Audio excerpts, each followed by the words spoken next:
Hello everyone, welcome to Learners channel. In this video we are going to discuss Indian democracy in comparative perspective of UK and US. तो ये major 2 का syllabus है और minor वाले बच्चों का भी सिलेबस है।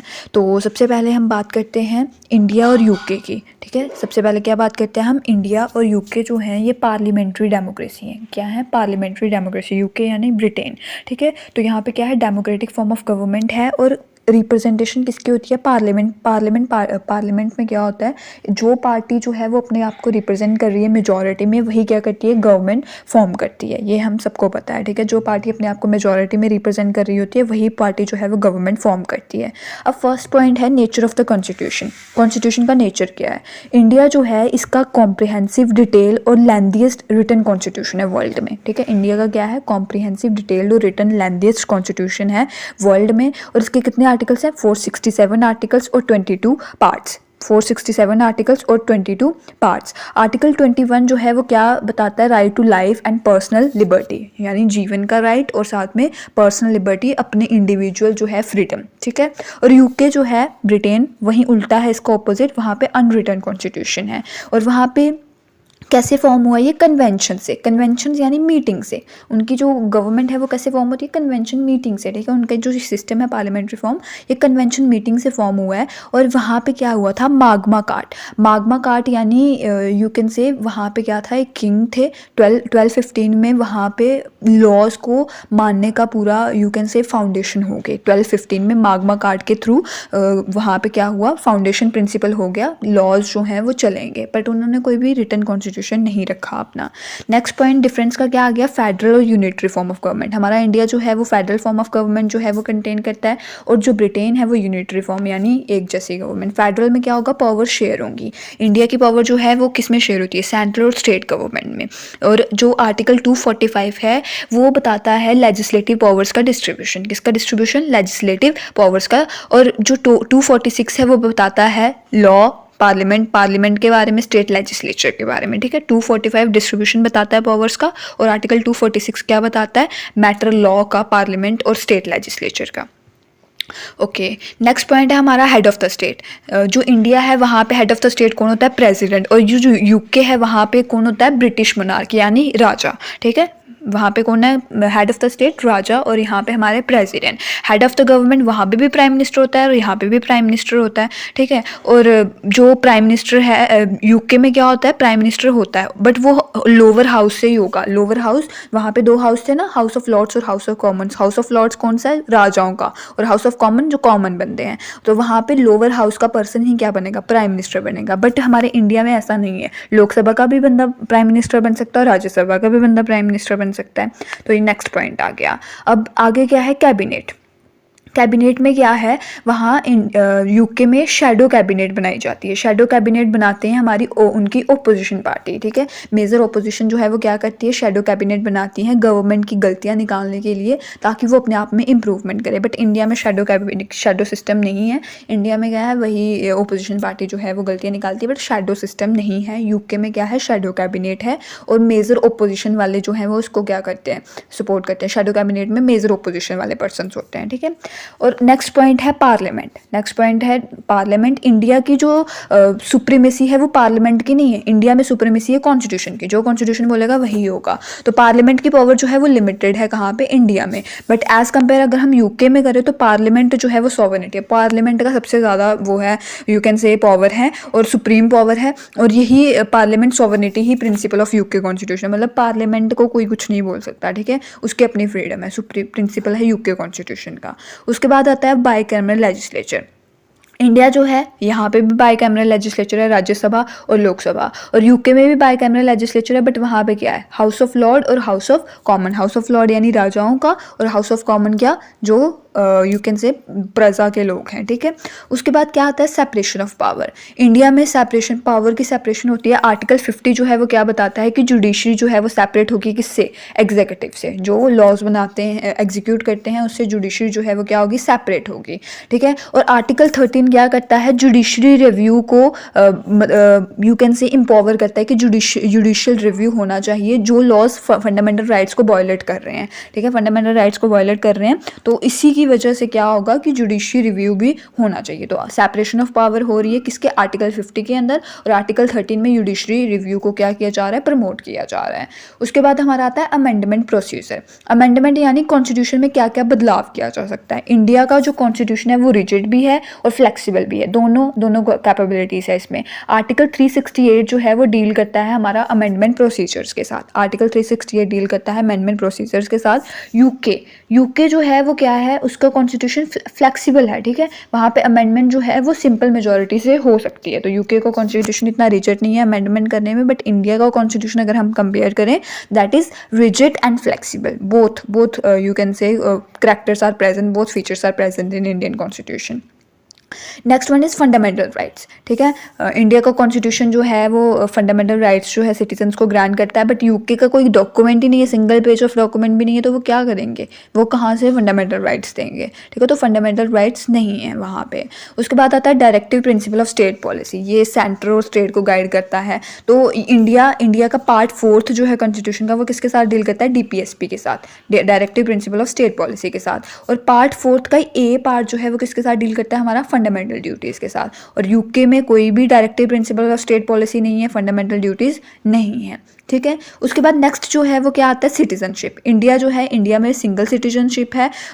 यू कैन से अगर इंडिया का कोई पर्सन है वो इंडिया में रिसाइड कर रहा है, उसके सारे इकोनॉमिक इंटरेस्ट अपनी कंट्री में लाई कर रहे हैं इंडिया में, तो वो इंडिया का सिटीजन ही कहलाएगा, वो आउटसाइड किसी और कंट्री का सिटीजन नहीं कहलाएगा। उसी तरह अगर यूके जो है, अगर यूके का कोई पर्सन है वो वहाँ का रहने वाला है, residing person of that country, but वो किसी और कंट्री की भी सिटीजनशिप ले सकता है। वहाँ पे ड्यूल सिटीजनशिप चलती है, डबल सिटीजनशिप। बट इंडिया में ऐसा नहीं है। इंडिया में अगर एक पर्सन जो है वो इंडिया का कैंडिडेचर है, इंडिया में रह रहा है, तो उसको अदर यू कैन से सिटीजनशिप नहीं मिल सकती। बट अगर जो पर्सन है वो यूके का है तो वो ड्यूल सिटीजनशिप जो है वो कैरी कर सकता है अपने साथ। तो ये था हमारा इंडिया और यूके का क्या डिफ्रेंशिएशन भी बोल सकते हैं, और कुछ सिमिलर पॉइंट्स भी बोल सकते हैं, जैसे कि बाईकैमरल लेजिस्लेचर इंडिया में भी है और वहाँ पे भी है। और डिफ्रेंशिएट जैसे कि fundamental rights, fundamental duties, DPSP ये इंडिया में है, वहाँ पे नहीं है। और फिर कॉन्स्टिट्यूशन जो है हमारा रिटन है, उनका अनरिटन है। तो कुछ पॉइंट्स जो हैं वो सिमिलर है, कुछ जो है वो अनसिमिलर, मतलब डिफरेंट है। ओके, उसके बाद अब हम बात करते हैं इंडिया और US की। पहले हमने बात कर ली यूके और इंडिया की, अब हम बात करेंगे इंडिया एंड US की, यानी अमेरिका की, ठीक है। तो इंडिया जो है वो क्या है, मल्टी पार्टी पॉलिटिकल सिस्टम है। मल्टी पार्टी यानी बहुत सारी पॉलिटिकल पार्टीज जो हैं वो यहाँ पे रिजाइड करती हैं। मल्टी कल्चर है, यहाँ पे बहुत ज़्यादा कल्चरल डिफरेंट कल्चरल के लोग रहते हैं। मल्टी लिंग्विस्टिक है, मतलब बहुत ज़्यादा डिफरेंट लैंग्वेजेस बोलने वाले लोग रहते हैं। US जो है वहाँ पे प्रिंसिपल किसका है, लिबर्टी और इक्वलिटी का। लिबर्टी क्या होता है, फ्रीडम, और इक्वलिटी मतलब सारे एक बराबर, ठीक है। तो सबसे पहले हम बात करते हैं हिस्टोरिकल एवोल्यूशन की।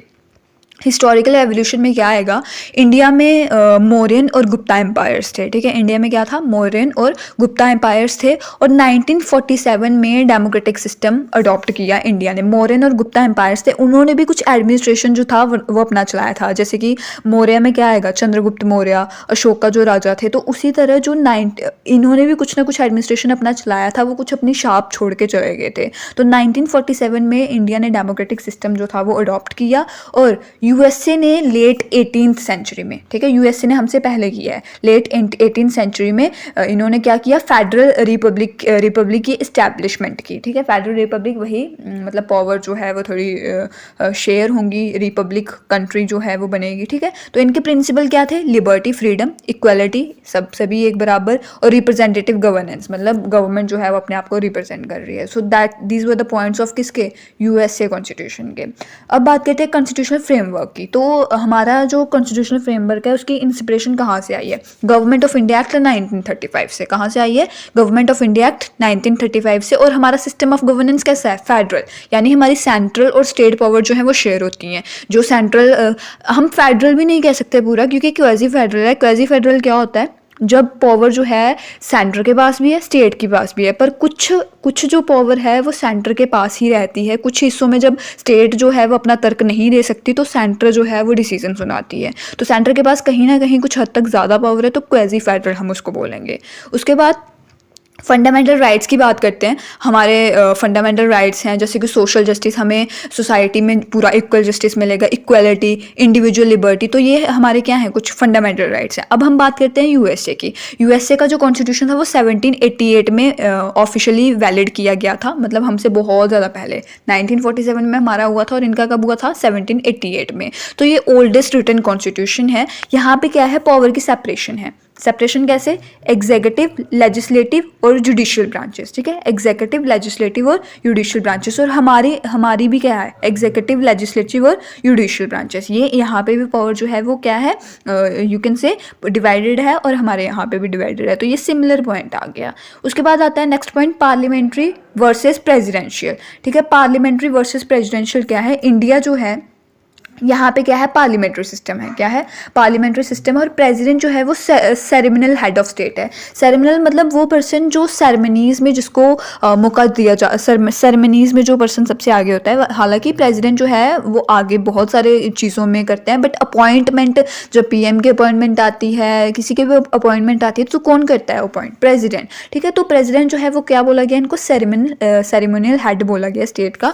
और यूएसए में क्या है, प्रेसिडेंट जो है वो हेड ऑफ स्टेट भी है और हेड ऑफ गवर्नमेंट भी है। यहाँ पे कोई प्राइम मिनिस्टर नहीं होता, ठीक है। तो ये डिफरेंशिएट हो गया। यूके में प्राइम मिनिस्टर भी है और वो भी है, प्रेसिडेंट भी है, बट यहाँ पे क्या है, यूएसए में, अमेरिका में प्रेसिडेंट है सिर्फ और प्राइम मिनिस्टर नहीं है। तो हेड ऑफ स्टेट और हेड ऑफ गवर्नमेंट दोनों यूएसए में कौन होगा, हमारे प्रेसिडेंट, ठीक है। उसके बाद आता है separation of power and federalism. Power की सेपरेशन और फेडरलिज्म, वही पावर जो है वो कैसे शेयर की गई है। तो इंडिया, मैंने पहले भी पिछले पॉइंट पे भी बताया, इंडिया जो है वो कौन सा सिस्टम प्रैक्टिस करता है, क्वाजी फेडरल। क्वाजी फेडरल मतलब सेंट्रल गवर्नमेंट के पास कहीं ना कहीं कुछ हद तक ज़्यादा पावर है। और यूएसए में क्या है, स्ट्रिक्ट सेपरेशन ऑफ पावर है, कि जो एग्जीक्यूटिव के पास पावर है वो एग्जीक्यूटिव के पास ही है, जो लेजिस्लेटिव के पास पावर है वो लेजिस्लेटिव के पास ही है, और जो जुडिशरी के पास पावर है वो जुडिशरी के पास ही है। आप किसी और की पावर में क्या नहीं कर सकते, दखलंदाजी नहीं कर सकते। तो सेंट्रल गवर्नमेंट यहाँ पे, यू कैन से हमारे यहाँ पे सेंट्रल गवर्नमेंट के पास ज़्यादा पावर है, बट यहाँ पे यूएसए में क्या है, सेपरेशन ऑफ पावर है, executive, legislative and judiciary. Okay उसके बाद नेक्स्ट पॉइंट आता है हमारा fundamental rights and judicial review, ठीक है। हमारे फंडामेंटल राइट्स हैं जैसे कि right to equality, freedom of speech, हम कुछ भी फ्रीडम है हमें स्पीच देने की, अपनी right to life, personal liberty हमारी, ठीक है। तो सुप्रीम कोर्ट के पास अथॉरिटी भी है कि वो लॉज को रिव्यू कर सकता है, जुडिशियल रिव्यू जिसको हम बोलते हैं, ठीक है। तो ये हमारा किसका है, इंडिया का। अब यूएसए की बात करते हैं, बिल ऑफ राइट्स, जैसे कि फंडामेंटल फ्रीडम ऑफ स्पीच हो गया, रिलीजन और प्रेस हो गया। तो यहाँ पे क्या है, बिल ऑफ राइट्स है। अब नेक्स्ट पॉइंट की बात करते हैं हम, ऑफ कॉन्स्टिट्यूशनल अमेंडमेंट, ठीक है। अमेंडमेंट जो है वो इनिशिएट हमारी कोई भी पार्लियामेंट के हाउस में की जा सकती है, और 2/3 मेजॉरिटी जो है वो इसको यू कैन से सपोर्ट करेगी। और कुछ चीज़ों में स्टेट की रेटिफिकेशन भी चाहिए होती है। तो यहाँ पे क्या है, उसके बाद यूएस में क्या है, रिग्रेस मतलब स्ट्रिक्ट प्रोसेस आउटलाइंड है कि आर्टिकल 5 के अंदर 2/3 मेजॉरिटी जो है वो दोनों हाउसेस में होनी चाहिए किसी भी लॉ को पास करने के लिए। उसके बाद बात करते हैं एग्जीक्यूटिव की। इंडिया जो है वो प्रेसिडेंट जो है उसके सेरेमनियल हेड है स्टेट के, मैंने पहले भी बताया, और प्राइम मिनिस्टर जो है वो हेड ऑफ गवर्नमेंट है, ठीक है। और यूएस में क्या है, एग्जीक्यूटिव ब्रांच जो है वो प्रेसिडेंट ही हेड करते हैं, ठीक है। और उसके बाद यहाँ पे एग्जीक्यूटिव हेड हमारे इंडिया में कौन है, प्राइम मिनिस्टर, यूएस में कौन है, प्रेसिडेंट है। उसके बाद बात करते हैं हम चेक्स एंड बैलेंसेस की। इंडिया का जो एग्जीक्यूटिव ब्रांच है वो कौन है, बता दिया मैंने कौन, प्राइम मिनिस्टर और काउंसिल ऑफ मिनिस्टर, जो कि पार्लियामेंट के लिए अकाउंटेबल होते हैं। अगर कोई लॉ जो है वो एग्जीक्यूट कर रहे हैं, एग्जीक्यूटिव हैं, तो वो किसके लिए अकाउंटेबल होंगे, पार्लियामेंट के लिए जवाबदेही कि हमने ये लॉ एग्जीक्यूट किया तो इससे क्या रिजल्ट मिले। और यहाँ पे क्या होता है, क्वेश्चन आवर होता है पार्लियामेंट में, पार्लियामेंट्री कमेटीज़ होती हैं, मोशन ऑफ नो कॉन्फिडेंस होता है, ये सारी चीज़ें जो हैं वो होती हैं, ठीक है।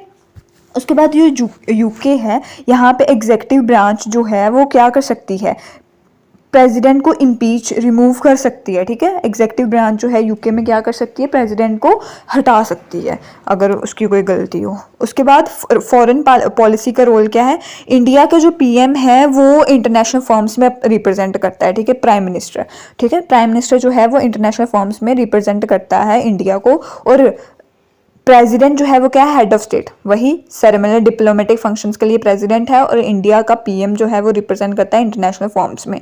तो यूके का प्रेसिडेंट जो है वही प्राइमरी आर्किटेक्ट है, वही फॉरेन लीडर के साथ क्या करता है, इंटरेक्ट करता है। हमारा प्राइम मिनिस्टर करते हैं, और वहाँ पे यूके में कौन करता है, प्रेसिडेंट करते हैं। उसके बाद आता है वाई कैमरल लेजिस्लेचर, इंडिया में Rajya Sabha Lok Sabha as we all know, और वहाँ पे क्या है, हाउस ऑफ सीनेट और हाउस ऑफ रिप्रेजेंटेटिव। वहाँ पे क्या है, हाउस ऑफ सीनेट और हाउस ऑफ रिप्रेजेंटेटिव यूएसए में। और आप मुझे कमेंट सेक्शन में बताएंगे यूके में क्या है, यूके में कौन सा बाइकैमरल लेजिस्लेचर है, उनके दोनों हाउसेस के नाम बताएंगे आप कमेंट सेक्शन में।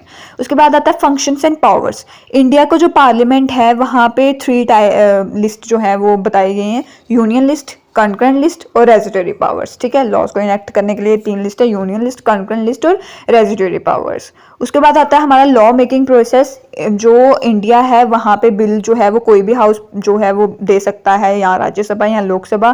फिर उस पर रीडिंग होती है, फिर डिबेट होती है, फिर उस पर कमेटी की ऑब्जर्वेशन होती है, पार्लियामेंट्री कमेटीज़ की। फिर बोथ हाउसेज जो हैं जब पास करेंगे वही बिल, वही फिर प्रेसिडेंट जो है वो उसको क्या करेंगे, अथॉराइज्ड करेंगे कि हाँ ये बिल पास होना चाहिए, साइन करेंगे, तभी जो बिल है वो लॉ बनता है। और यूएस यानी अमेरिका में क्या है, कोई भी हाउस जो है वो बिल को पास बिल जो है वो पास कर सकता है, और कमेटी की हियरिंग्स होंगे, मार्कअप्स होंगे, फ्लोर पे डिबेट्स होंगी। तो फिर बोथ चैम्बर्स और प्रेसिडेंट जब साइन करेंगे उसी के बाद वो बिल जो है वो लॉ बनेगा। ठीक है, सिमिलर प्रोसीजर ही है यहाँ पे। इंडिया में क्या होता है, रीडिंग, डिबेट और कमेटी सेक्रेटरी मतलब कमेटी की ऑब्जर्वेशन, और वहाँ पे क्या होता है, कमेटी हेयरिंग होती है, मार्क्सअप होते हैं और फ्लोर डिबेट्स होते हैं। और उसके बाद अगर वो पास हो गया तो प्रेसिडेंट साइन करेंगे और वो लॉ बनेगा। उसके बाद आता है रेगुलेटरी फ्रेमवर्क इन इंडिया।